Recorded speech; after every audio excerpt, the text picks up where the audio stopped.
لله وكفى وسلام على عباده الذين اصطفى أما بعد فأعوذ بالله من الشيطان الرجيم بسم الله الرحمن الرحيم توبوا إلى الله جميعا أيها المؤمنون لعلكم تفلحون.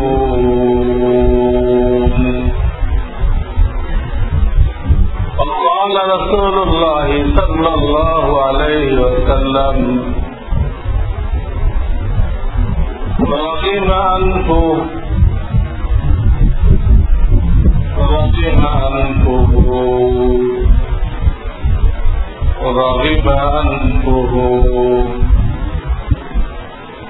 قيل من يا رسول الله؟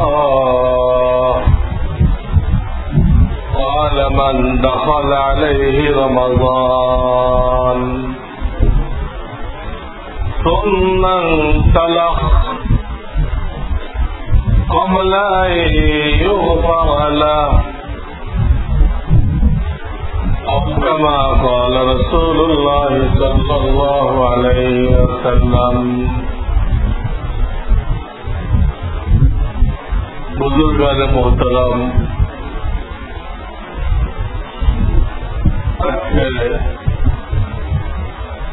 जुमार दिन सप्ताह दिन হতে পারে এই রমজান শরীফের এটাই শেষ জুমা হতে পারে, আবার রমজান যদি 30-এ যায় তাহলে আমরা আর একটা জুমা পাইব ইনশাআল্লাহ, তা নাহলে এটাই শেষ জুমা।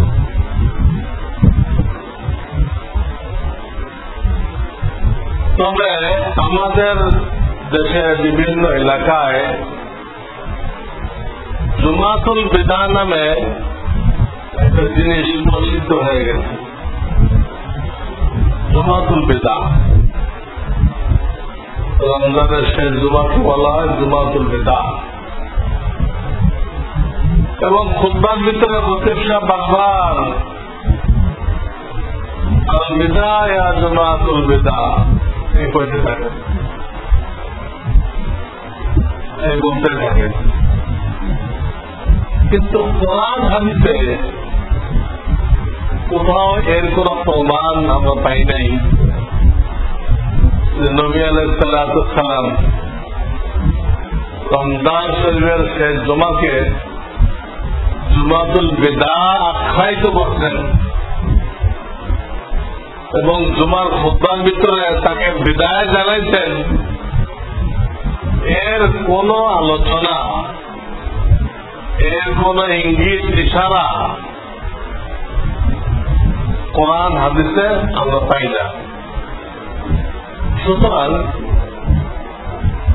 এই কাজটা বিদআত করে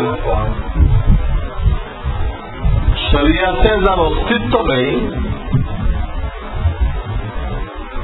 নবী আলাইহিস সালামের জামানায় খুলাফায়ে রাশিদিন তাদের জামানায় যে কাজের কোন অস্তিত্ব নেই,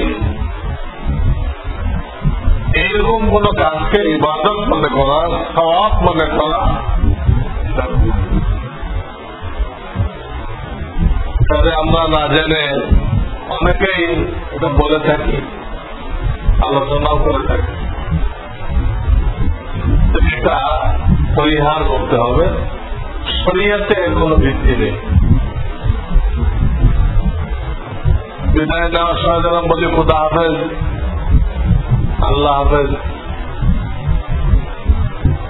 এর শরীয়তে কোন ভিত্তি নেই।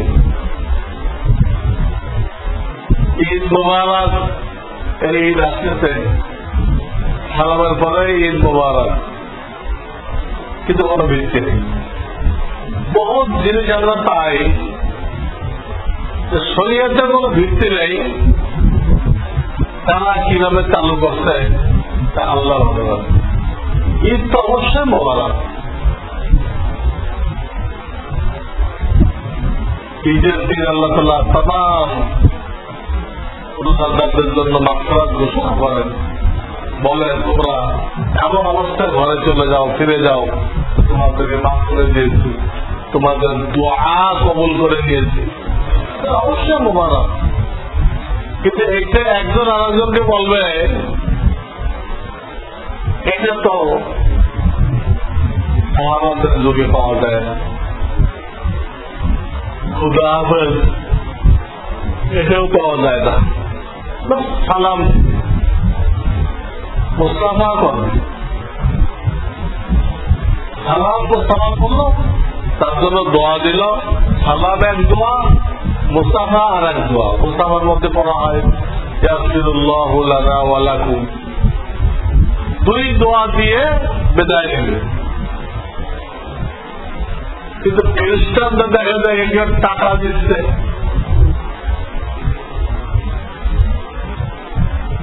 আবার কেউ দিনদার লোকেরা খোদা হাফেজ বলতেছে, এগুলো কোন দলিল নেই। আমাদের সমাজে অনেক কিছু এরকম চালু হয়ে আছে।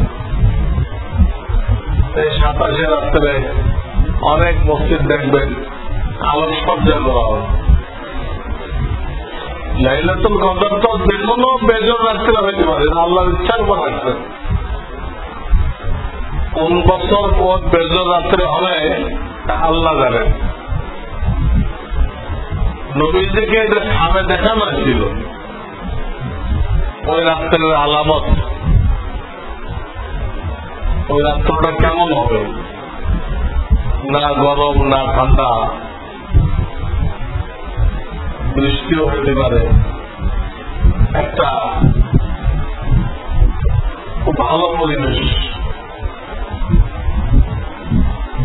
কিন্তু নবীজি বলার জন্য আসতেছিলেন মজলিসে, পথে দুটা লোক গোলমাল করতেছিল লেনদেন নিয়ে,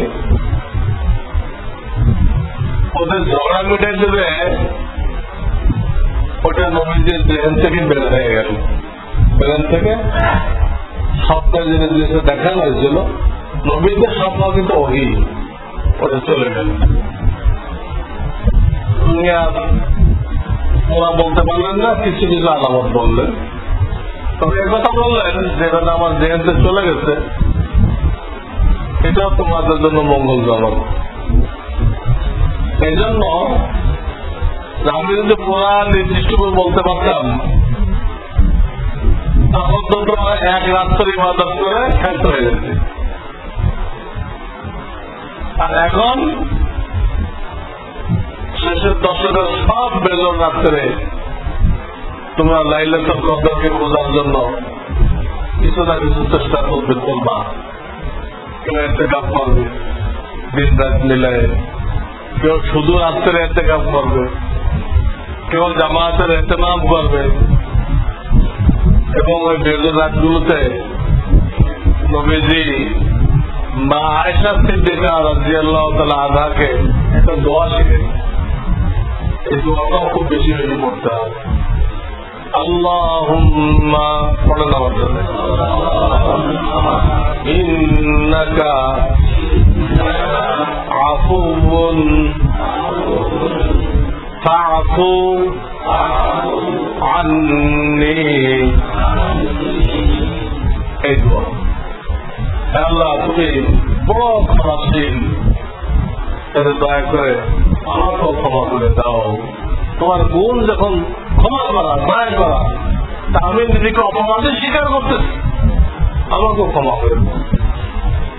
কত গুরুত্বপূর্ণ দোয়া যে মা আয়েশা সিদ্দিকা রাদিয়াল্লাহু তাআলা জিজ্ঞেস করছিলেন, ইয়া রাসূলুল্লাহ, লাইলাতুল কদর যদি আমি পাই কোন দোয়াটা আমার পড়া উচিত হবে? তখন নবীজি মা আয়েশা সিদ্দিকাকে এই দোয়াটা শিখিয়েছিলেন, আল্লাহুম্মা ইন্নাকা আফুউন ফাআফু আন্নি।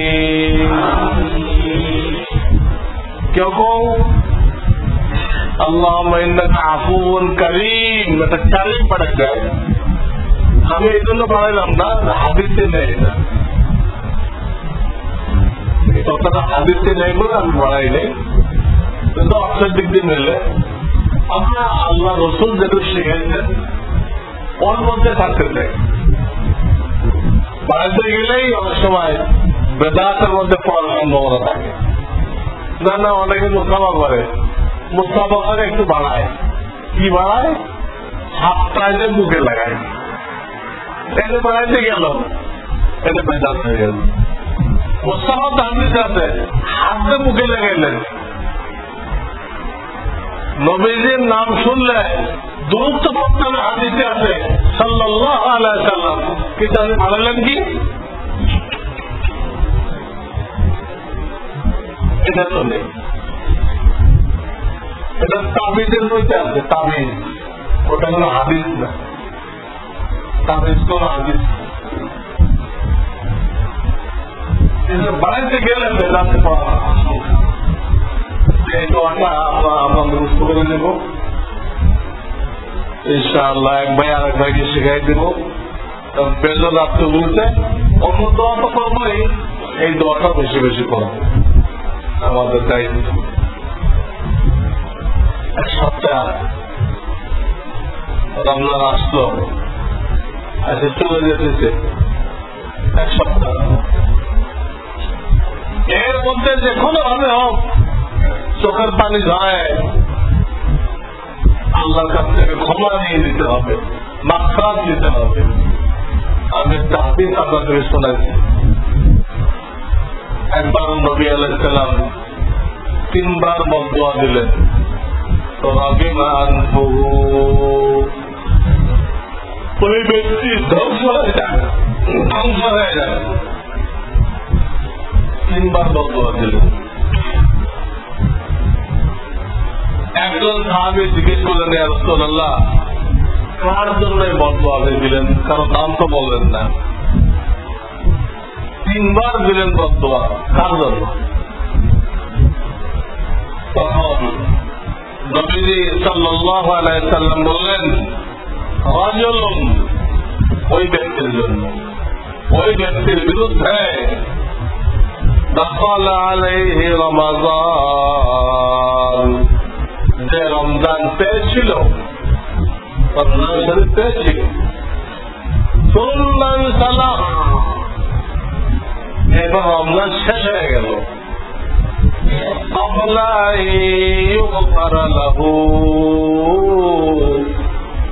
অথচ তার মাগফিরাত হয়নি। আল্লাহ থেকে মাফি নিতে পারে নাই। এত বড় বরকতের মাসে পেয়েছিল, যে মাসে আল্লাহ সাধারণ ক্ষমা ঘোষণা করেন,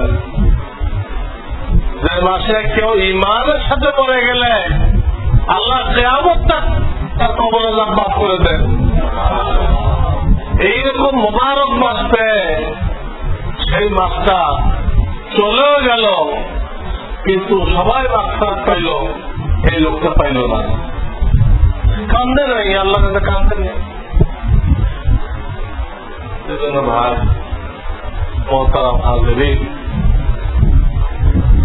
এই কটা দিন অন্তত বেশি রাত্রে একবার 2 রাকাত সালাতুত তওবা নামে নামাজ পড়ি। যে কোনো সময় দিয়ে সালাতুত তওবা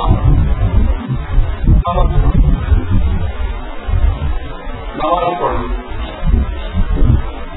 নামাজের শেষে ইস্তিগফার করি, আস্তাগফিরুল্লাহাল্লাযী লা ইলাহা ইল্লা হুয়াল হাইয়ুল কাইয়্যুম ওয়া আতুবু ইলাইহি। হাদিস আমরা যে ইস্তিগফার করি, এটা আমি কোন হাদিসে পাই নাই, এটা পাই নাই। আস্তাগফিরুল্লাহ মিন কুল্লি যামবিন ওয়া আতুবু ইলাইহি। এটা পড়ি না? অর্থ ঠিক আছে এটা, কিন্তু সময় তো ওইটা হবে যেটা আমাদের নবীজি শিখাচ্ছে। অর্থ মেলে ওটা, গ্রামারের দিকে সমস্যা নেই, কিন্তু হাদিসে নেই। আমি হাদিসের কাজটা থেকে বলতেছি, আমার সাথে একবার বলেন আস্তাগফিরুল্লাহ আল্লাযী লা ইলাহা ইল্লা হুয়াল হাইয়ুল কাইয়্যুম ওয়া আতুবু ইলাইহি। আস্তাগফিরুল্লাহ আল্লাযী লা ইলাহা ইল্লা হুয়াল হাইয়ুল কাইয়্যুম ওয়া আতুবু ইলাইহি। আস্তাগফিরুল্লাহ আল্লাযী লা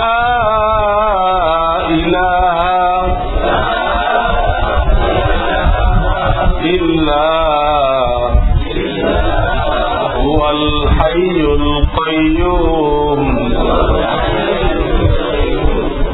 ওয়া আতুবু ইলাইহি। এটা মেহরবানি করে নবীজি এটা শিক্ষা দিচ্ছেন। এই ইস্তিগফারটা আমরা 2 রাকাত নামাজ তওবা পড়ে এটা যতবার পারি, আল্লাহ তৌফিক দিলে 100 বার পড়ি।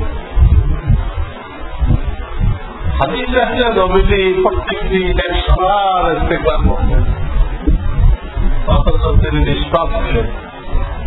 তার ইস্তিগফার কি জন্য? তার ইস্তিগফার রফে দারাজাত, মর্তবা বুলন্দ হওয়ার জন্য, তার গুনাহ মাফ করার জন্য না। 2 নম্বর উদ্দেশ্য উম্মতকে শিক্ষা দেওয়া। নবীজি ইস্তিগফার করতেন, উদ্দেশ্য উম্মতকে শিক্ষা দেওয়া। দেখো আমার তো গুনাহ নেই, আমি আল্লাহর কাছে ইস্তিগফার করতেছি, তোমাদের কত গুনাহ, তোমাদের তো অবশ্যই করা উচিত। তো বলছিলাম খুব ভালো করে ইবাদত করতেছেন আপনি, আমার মনে মনে খুব খুশি।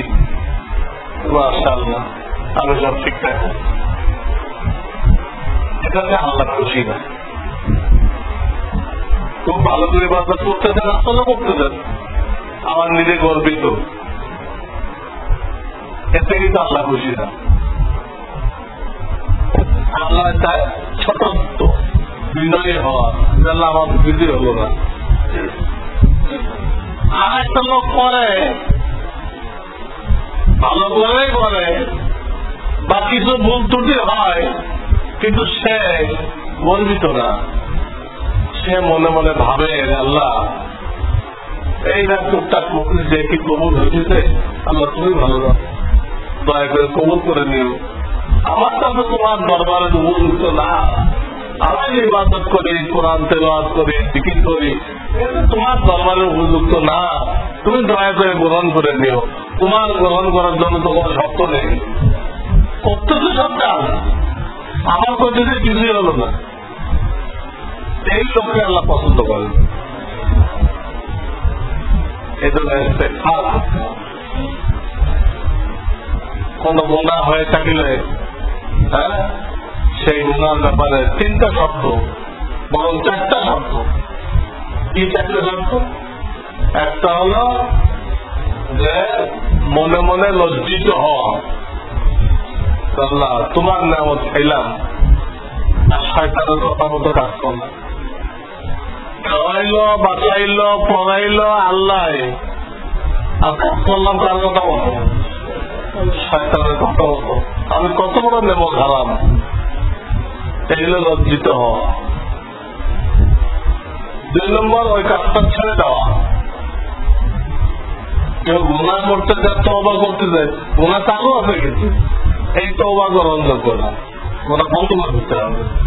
বন্ধ করা, লজ্জিত হওয়া, আর সামনের জন্য পাক্কা এরাদা করা, ওয়াদা না এরাদা, ইচ্ছা, ইনশাআল্লাহ আমি এই অন্যায় আর করবো না। ইচ্ছা করা, ওয়াদা করবেন, ওয়াদা করা নিষেধ, আল্লাহ না করুন, ওয়াদা করা, আল্লাহ ওয়াদা করলাম এই গুনাহ করবো না, পরে কোনো কারণে আবার করলো তো দুটো গুনাহ হবে। গুনাহ করছে তার একটা গুনাহ, আর ওয়াদা ভঙ্গ করছে তার আর একটা গুনাহ, তার আর একটা গুনাহ। আমার শায়েখ যারা দাড়ি মুন্ডায় এদিকে বয়স করতেন না, এগুলো বয়স করতেন না, তুমি এখন তো গুনাহ করতেছো, আমাকে তো বয়স হয়ে আবার যখন দাড়ি মুন্ডাই বা তো তোর গুনাহ ডাবল হয়ে যাবে, দাঁড়িয়ে রেখেছি বয়স হোক তোর গুনাহ ডাবল হয়ে যাবে। এই জন্য ওয়াদা করা যাবে না যাতে গুনাহ ডাবল না হয়। আর 4 নম্বর শর্ত হলো এই, ওই গুনার যদি কোনো কাফারা থেকে থাকে, সব গুনার কাফারা নেই, অনেকগুলো আছে, তো কাফারা আদায় করতে হবে। কি কাফারা? নামাজ পড়ে নাই বিগত জীবনে, উমরি রোজা পড়ো, রোজা রাখে নাই, উমরি রোজা রাখো, যাকাত দেয় নাই, যাকাত দাও, 10 বছর আগে হজ ফাউল হয়েছিল, করে নাই, হজ করো, কারণ গালি দিত সে এখনো বেঁচে আছে, তাহলে মাপচাই নাও, মাপচাই কিছু কিছু গুণা আছে তো কাটতে হয়। চারটে সত্য আমরা মনে করে রাখি, গুণা ছেড়ে দেওয়া, লজ্জিত হওয়া, সামনের জন্য আদা করা, কাফারা থাকলে কাফারা আদায় করা। এইভাবে আমরা বাকি যে কটা দিন আসি, লাইলাতুল কদর খুঁজি, আর 2 রাকাত সালাত তওবা পড়ে, এইভাবে এই সবটার সাথে আমরা তওবা করি। হাদিসের মধ্যে আছে, জান কান্দানের আগ পর্যন্ত বান্দা যত গুনাহ করুক না কেন, আসমান সমান গুনাহ করুক না কেন, আল্লাহ মাফ করার জন্য প্রস্তুত। ইস্তেগফার এমন এক বারুদ, এমন এক আগুন যে কারো গুনাহ আসমান পর্যন্ত পৌঁছে গেছে, যে ইস্তেগফারের বারুদ লাগিয়ে দিল, 1 সেকেন্ডে আল্লাহ তার গুনাহগুলো ভস্ম করে দিবে। গুনাহ থেকে ইস্তেগফার অনেক শক্তিশালী, চোখের 2 ফোঁটা পানি অনেক শক্তিশালী। এই জন্য আল্লাহ চোখের পানি ছেড়ে দিই। জাহান্নামের আগুন কোনো কিছুতে নেভাইতে পারে না, কিন্তু আল্লাহ 2 চোখের মধ্যে এমন একটা জিনিস দিয়ে রাখছে, ওটা জাহান্নামের আগুন নেভাইতে পারে, ওটা আমার কাজে লাগে। কি জন্য জাহান্নামের আগুন নেভানোর জন্য তো আমরা তো জমা করে বসে আছি, ওই পানিটা ফেলতেছি না। আল্লাহ আমাদেরকে তৌফিক দান। এই কথা দিন লাইলাতুল কদর বুঝতে থাকতে হবে, আর আল্লাহর দরবারে বেশি বেশি ইস্তেগফার করতে হবে, তাহলে ইনশাআল্লাহ আল্লাহর হাবিব যে বদদুয়া দিচ্ছেন 3 বার, ওই বদদুয়া থেকে আল্লাহ আমাদের সকলকে হেফাজত করবেন ইনশাআল্লাহ। আল্লাহ সকলকে কবুল করুন। 1 মিনিট বসেন, আমাদের সেক্রেটারি সাহেব একটু কথা বলবেন।